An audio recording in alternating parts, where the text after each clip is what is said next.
Assalamualaikum warahmatullahi wabarakatuh. Kami dari kelompok bilangan Fermat, mata kuliah teori bilangan dengan dosen pengampu Bu Dr. Anelis Master Science dengan 2025 ingin memberikan penyampaian tentang materi bilangan Fermat. Kelompok kami sendiri terbagi menjadi di kelompok kami ada sekitar 9 anggota kelompok, yaitu saya sendiri Al Khairi Anwar dengan NIM 230300002, lalu Alia Putri dengan NIM 230300035, kemudian Aurazani Azara dengan NIM 2303042, lalu ada Natasha Dwi Rahmandami dengan 2303005, lalu ada Ridwan Fatur Rahman dengan NIM 2303069, lalu Selvia Kartika Sari dengan NIM 2303030, lalu Yusriana dengan NIM 230300101, lalu ada Zahda Yurenda Putri dengan 230300035, kemudian Zara Khalila dengan 230300077. Untuk lebih jelasnya lagi, kelompok kami itu seperti di sini ada bersembilan di sini. Saya kamera, halo. Oke, kita lanjut ke materinya. Baik, terima kasih atas kesempatannya. Oke, baik, di sini saya akan menjelaskan tentang latar belakang kenapa proyek ini ada. Nah, jadi bilangan bulat istimewa merupakan kajian yang menarik ya dalam teori bilangan karena membahas bilangan bulat yang memiliki sifat khusus dan unik sehingga membedakan bilangan tersebut dengan bilangan bulat umum lainnya. Nah, salah satu jenis bilangan istimewa yang menarik ini itu adalah bilangan Fermat. Nah, bilangan Fermat adalah bilangan yang diberikan oleh bilangan binomial berbentuk Fn sama dengan 2 pangkat n tambah 1. Bilangan ini pertama kali diperkenalkan oleh Ferrier de Fermat pada abad ke-17 yang mengamati bahwa untuk bilangan Fermat ternyata itu prima. Nah, kemudian bila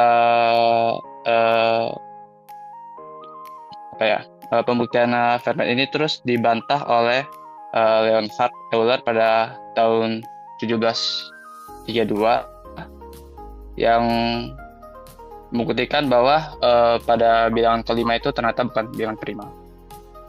Jadi di sini latar belakang kenapa bilangan Fermat ini sangat menarik atau kenapa penelitian Fermat ini ada.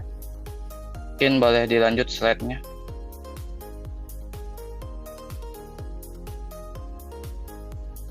Oke, nah tujuan dari penelitian ini yang pertama itu adalah mengkaji contoh-contoh dan definisi bilangan Fermat, membuat visualisasi seperti tabel pola pertumbuhan bilangan Fermat dan status keprimaannya, terus menganalisis pola dan sifat khusus berdasarkan data yang terkumpulkan.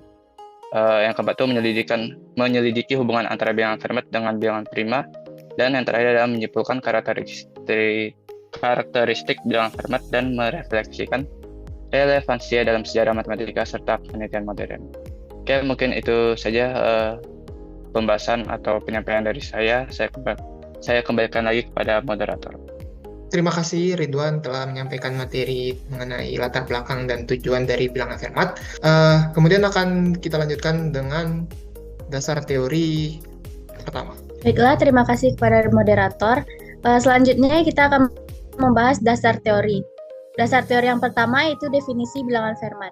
Bilangan Fermat merupakan salah satu topik klasik dalam teori permainan yang menarik perhatian matematikawan sejak abad ke-17. Bilangan Fermat pertama kali dipelajari oleh matematikawan Prancis yaitu Pierre de Fermat pada tahun 1607 sampai 1665. Bilangan Fermat adalah bilangan bulat positif yang memiliki bentuk umum yaitu Fn sama dengan 2 pangkat n ditambah 1. Bilangan Fermat berkaitan dengan masalah konstruksi geometris menggunakan penggaris dan jangka, khususnya konstruksi poligon beraturan. Terima kasih. Demikian dari dasar teori bagian A. Kemudian akan lanjutkan dengan dasar teori B. Baik, saya moderator. Pada kesempatan kali ini saya akan membahas tentang dasar teori.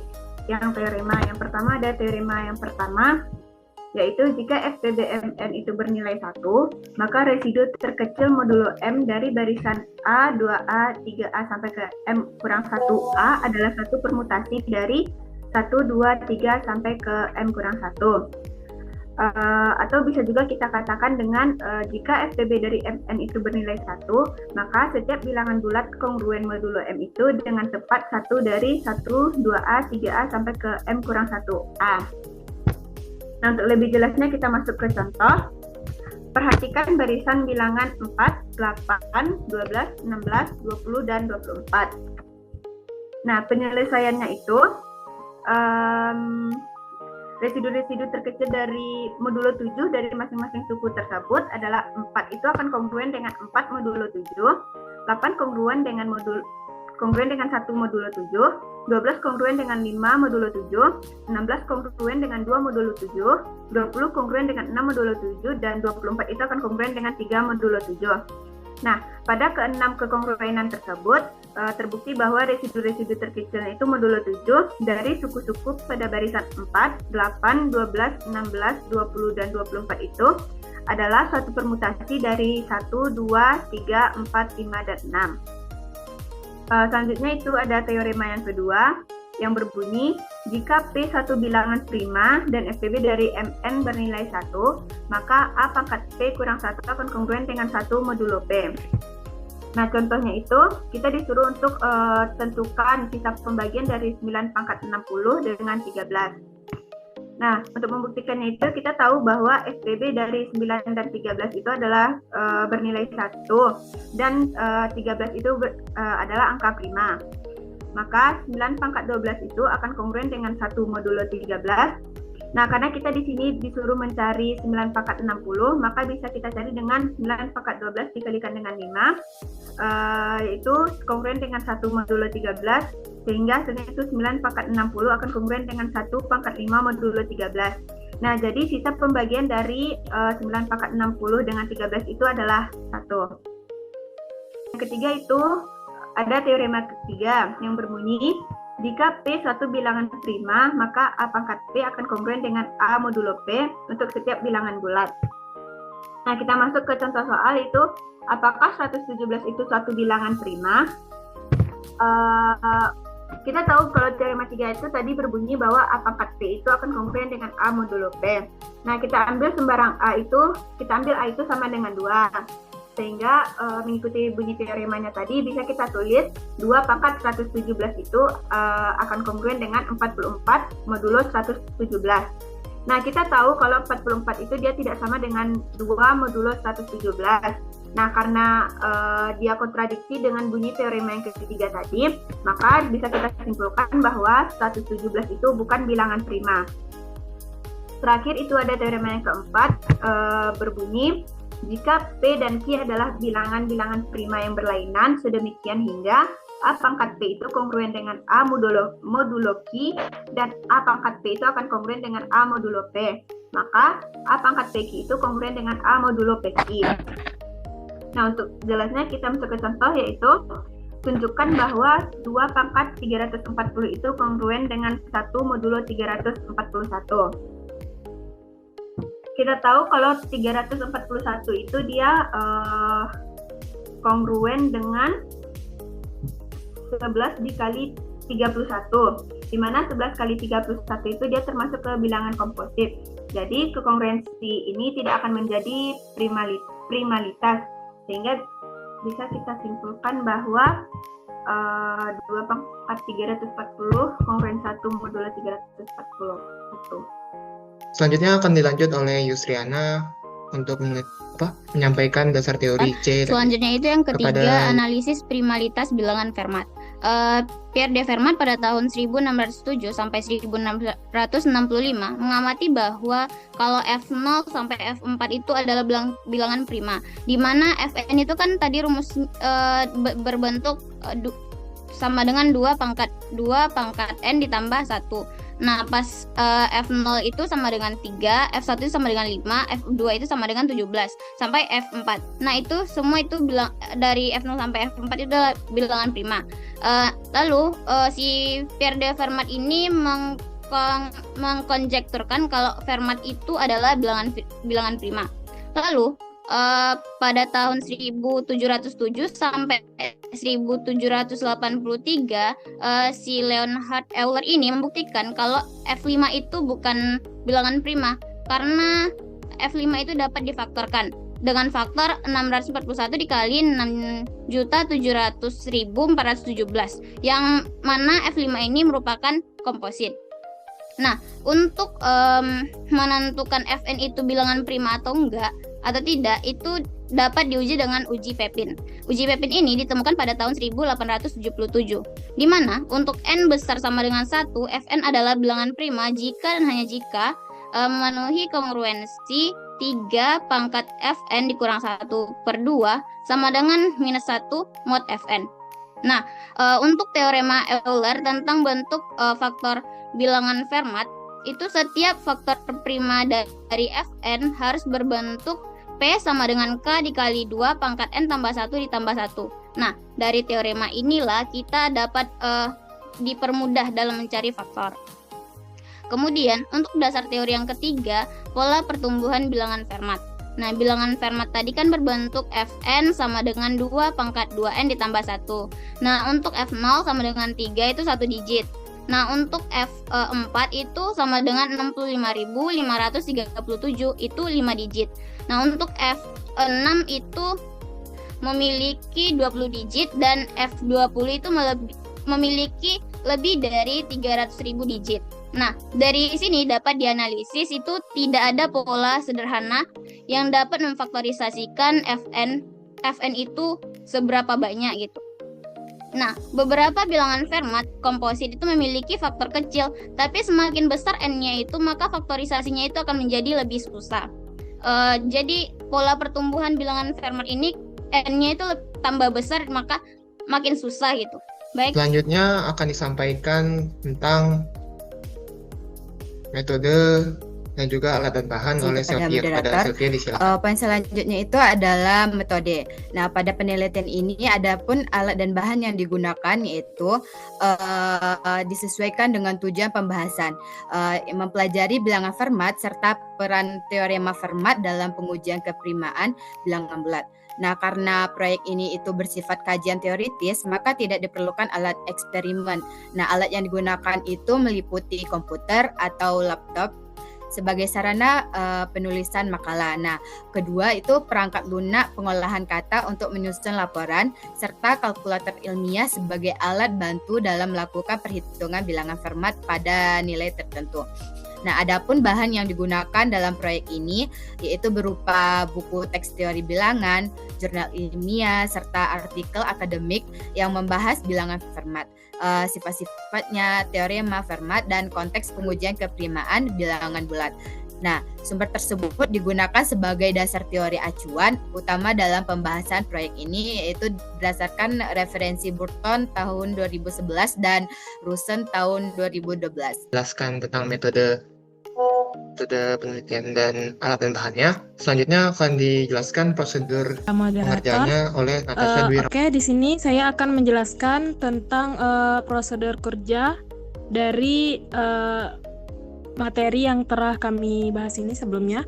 Prosedur kerja dalam proyek ini diawali dengan mempelajari konsep dasar bilangan Fermat, termasuk definisi dan bentuk umumnya yang sudah dijelaskan di awal tadi bahwa Fn itu sama dengan 2 pangkat 2 dipangkatkan N ditambah 1 dengan N-nya itu lebih dari sama dengan 0. Nah, setelah itu dilakukan penelaahan terhadap berbagai literatur yang membahas sifat-sifat bilangan Fermat itu sendiri, khususnya untuk pembuktian matematis yang menunjukkan bahwa tidak semua bilangan Fermat itu merupakan bilangan prima. Nah, tahap ini bertujuan untuk memahami dasar pemikiran dan argumen matematis yang mendasari sifat keprimaan bilangan Fermat. Nah, selanjutnya itu proyek ini meninjau permasalahan pengujian keprimaan bilangan bulat secara umum. Metode pengujian dengan cara membagi suatu bilangan n oleh bilangan prima yang lebih kecil darinya dinilai kurang efisien, sehingga terutama untuk bilangan yang bernilai lebih besar. Oleh karena itu dilakukan kajian terhadap metode alternatif dalam teori bilangan, yaitu teorema Fermat yang dapat digunakan sebagai dasar pengujian keprimaan tanpa harus melakukan faktorisasi secara langsung. Nah, langkah akhirnya teorema Fermat ini dianalisis melalui contoh penerapannya dalam beberapa bilangan bulat untuk memperjelas cara kerja teorema tersebut dalam pengujian keprimaan. Nah, dengan mengikuti prosedur kerja ini diharapkan proyek kami ini dapat tercapai dan pembahasan dapat disajikan secara runtut serta sesuai dengan pedoman tugas pada mata kuliah teori bilangan. Sekian dari saya kembalikan kepada moderator. Baik, terima kasih dari Natasha Dwi Ramadhani telah menjelaskan tentang prosedur kerja kami. Kemudian kita akan masuk ke hasil proyeknya yang akan dibahas oleh berdasarkan tujuan penelitian tadi, maka diperoleh hasil proyek sebagai berikut. Yang pertama itu identitas dan kajian contoh bilangan Fermat. Bilangan Fermat didefinisikan secara formal sebagai bilangan bulat positif yang mengikuti rumus Fn itu sama dengan 2 pangkat 2 pangkat n ditambah n. Nah, berikut tabel perhitungan Fn untuk nilai n sama dengan 0 hingga 5. Ketika nilai n-nya 0, Fn-nya 3 itu statusnya masih prima. Sampai n-nya itu 4, maka F4 juga bernilai prima. Nah, pada F5 itu faktorisasi F5 itu 641 dikali 6700417 itu merupakan bilangan komposit. Hasil perhitungan pada F5 itu dilakukan oleh Leonhard Euler pada tahun 1732 yang membuktikan bahwa ini adalah bilangan komposit dan menunjukkan semua bilangan bahwa meruntuhkan definisi ini bahwa semua bilangan 2 pangkat 2 pangkat n sama 1 itu adalah bilangan prima. Next.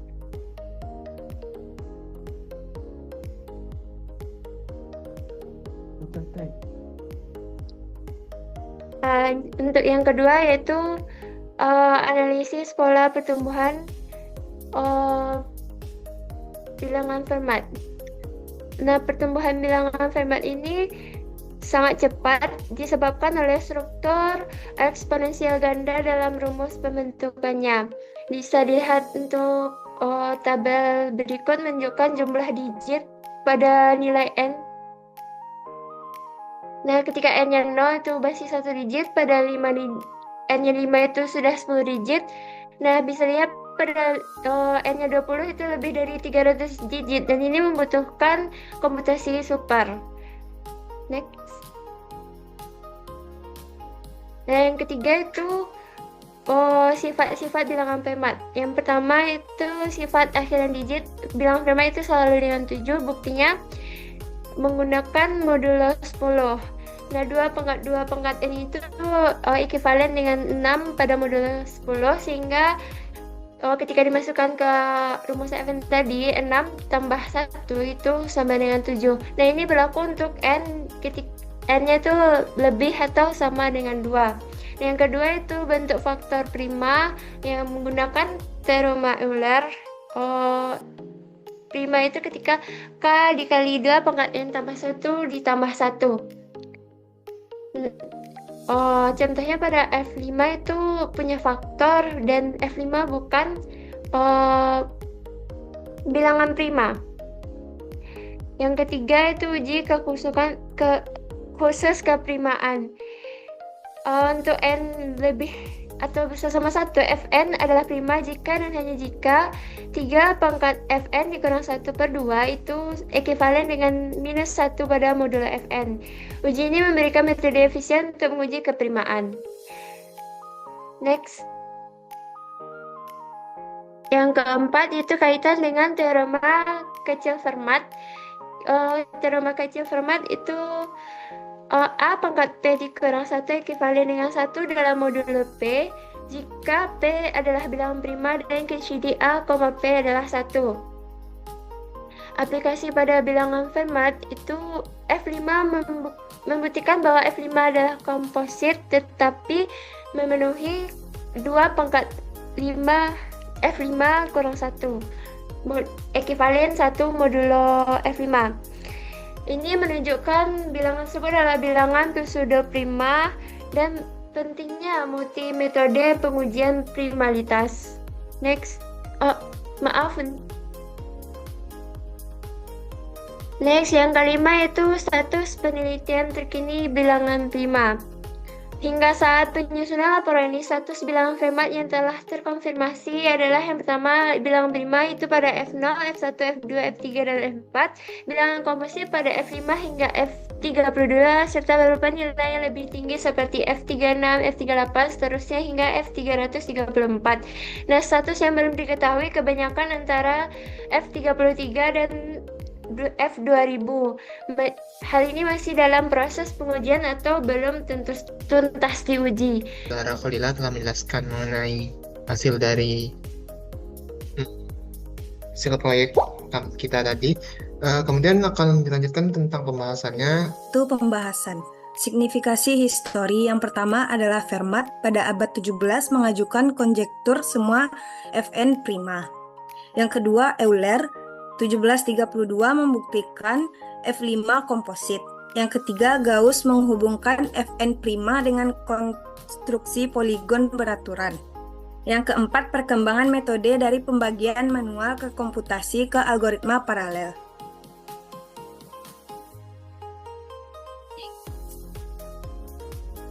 Implikasi dalam bidang matematika. Yang pertama, teori bilangan. Contoh nyata struktur bilangan dan sifat prima mendorong teori faktorisasi dan uji keprimaan. Yang kedua adalah geometri.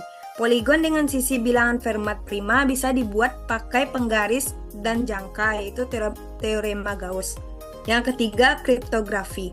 Riset faktorisasi bilangan besar untuk uji Fermat berkontribusi pada pengembangan RSA dan kriptografi kunci publik. Yang keempat adalah ilmu komputer, mendorong pengembangan algoritma operasi bilangan besar dan komputasi paralel. Analisis pola dan struktur. Yang pertama adalah pertumbuhan, super eksponensial, cepat, tidak terkelola manual. Yang kedua, distribusi prima, hanya 5 prima awal sesuai dengan teori kepadatan prima menurun.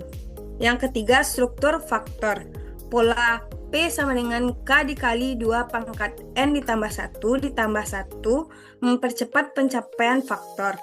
Keempat, digit akhir, pola tetap 7 untuk N besar sama dari 2. Tantangan dalam penelitian, yang pertama adalah kompleksitas komputasi. F33 besar dari 2,5 miliar digit, belum feasible diuji lengkap. Yang kedua, keterbatasan metode. Uji Pepin hanya uji primalitas, tidak memberikan faktorisasi. Ketiga, ketidakpastian matematis. Apakah ada Fn prima lain? Masih terbuka. Yang keempat, sumber daya. Membutuhkan komputasi super dan algoritma canggih. Relevansi pendidikan. Yang pertama, keterampilan analitis. Penerapan kongruensi teorema Fermat, pembuktian. Yang kedua, pemahaman proses ilmiah dari konjektur ke bukti ke revisi. Ketiga, integrasi teknologi. Penggunaan software matematika Maple, Matematika atau Python. Keempat, proyek kolaboratif. Team-based learning dalam teori bilangan. Implikasi untuk penelitian masa depan. Yang pertama yaitu algoritma baru. Diperlukan algoritma lebih efisien untuk uji dan faktorisasi bilangan sangat besar, N besar dari 30. Yang kedua, eksplorasi variasi. Kajian bentuk umumnya A pangkat 2 pangkat N ditambah 1 atau 2 pangkat K pangkat N tambah 1. Yang ketiga, aplikasi interdisipliner, potensi penerapan dalam coding teori dan quantum computing. Baiklah. Terima kasih kepada Zada telah menyampaikan tentang pembahasan dari hasil proyek kita. Selanjutnya akan diberi contoh soal mengenai materi terkait yang akan dijelaskan. Karena 11 itu adalah bilangan prima, dan GCD dari 2 dan 11 itu adalah 1. Menurut teorema 2 Fermat, itu 2 pangkat 10 ekuivalen dengan 1 mod 11. Lalu kita tuliskan 2 pangkat 202 itu sama dengan 2 pangkat 10 pangkat 20 dikali 2 pangkat 2. Sehingga 2 pangkat 202 itu ekuivalen dengan 1 pangkat 20 dikali 4, ekuivalen 4 mod 11. Jadi sisa pembagian 2 pangkat 202 oleh 11 adalah 4. Untuk contoh soal yang kedua, itu buktikan 20 pangkat 7 dikurang 20 habis dibagi 7. Menurut teorema 3, ada bentuk umum yaitu A pangkat E ekuivalen A mod P. Di sini diketahui A-nya itu 20 dan P-nya 7. Lalu kita substitusikan ke dalam bentuk umum tersebut. Seperti 20 pangkat 7 ekuivalen 20 mod 7. Lalu kita kurangkan kedua ruas dengan 20. Diperoleh 20 pangkat 7 dikurang 20 ekuivalen 0 mod 7. Jadi bilangan 20 pangkat 7 dikurang 20 ini habis dibagi oleh 7, sesuai dengan teorema 3. Sekian yang saya jelaskan, saya kembalikan kepada moderator. Terima kasih kepada Alia telah menjelaskan mengenai pembahasan soal mengenai metode bilangan Fermat tadi. Mungkin kita telah sampai di penghujung materi kita dan terakhir kesimpulan, yang mana kita bisa mengambil kesimpulan bahwa keperimaan yang kompleks hanya 5 bilangan pertama yang terbukti prima. Sementara F5 bersifat komposit. Soal Fermat, pengamatan numerik saja tidak cukup, diperlukan pendekatan teoritis melalui kongruensi dan pembuktian matematis. Pertemuan super eksponensialnya menyulitkan pengujian langsung, sehingga metode seperti teorema kecil Fermat dan uji Pepin sangat relevan. Hingga kini, hanya 5 bilangan Fermat yang diketahui prima, selebihnya komposit atau belum terverifikasi. Bilangan Fermat tetap menjadi masalah terbuka dalam matematika, sekaligus memiliki nilai edukatif yang tinggi dalam memahami teori bilangan modern. Lalu kita juga bisa ambil kesimpulan bahwa struktur sederhana dari sifat kompleks bilangan Fermat memiliki bentuk aljabar sederhana, yaitu Fn sama dengan 2 pangkat 2 pangkat n ditambah 1, yang menunjukkan kompleks perilaku keperimaan yang kompleks. Lalu juga konjektur Fermat yang terbantahkan. Hanya 5 bilangan Fermat pertama yang terbukti prima, yaitu F0 hingga M4. F5 bersifat komposit, membantah dugaan awal Fermat. Intinya, mungkin segitu saja yang saya sampaikan mengenai kesimpulannya. Sebelum saya tutup, saya ingin mention bahwa dalam penelitian ini kami mengambil beberapa referensi dari buku dan juga dari jurnal, seperti dari buku Burton DM, yaitu buku Elementary Number Theory. Lalu juga ada buku dari Hardy G.H. mengenai An Introduction to the Theory of Numbers. Lalu ada juga buku Lecture on Fermat Numbers from Number Theory to Geometry yang dibuat oleh Luca dan juga Sommer. Lalu ada lagi buku Elementary Number Theory and its Application Person Education oleh Rosen. Lalu juga ada Fermat Number Method dari Weinstein. Dan ada lagi beberapa referensi yang mungkin belum saya sebutkan, kamu terlampir di laporan. Sekian, begitu saja mungkin materi yang akan kami sampaikan. Sebelumnya kan dengan wajah kami semua di sini. Terima kasih telah mendengarkan sampai akhir. Demikian materi kami tentang bilangan Fermat di mata kuliah teori bilangan. Kurang lebihnya mohon maaf.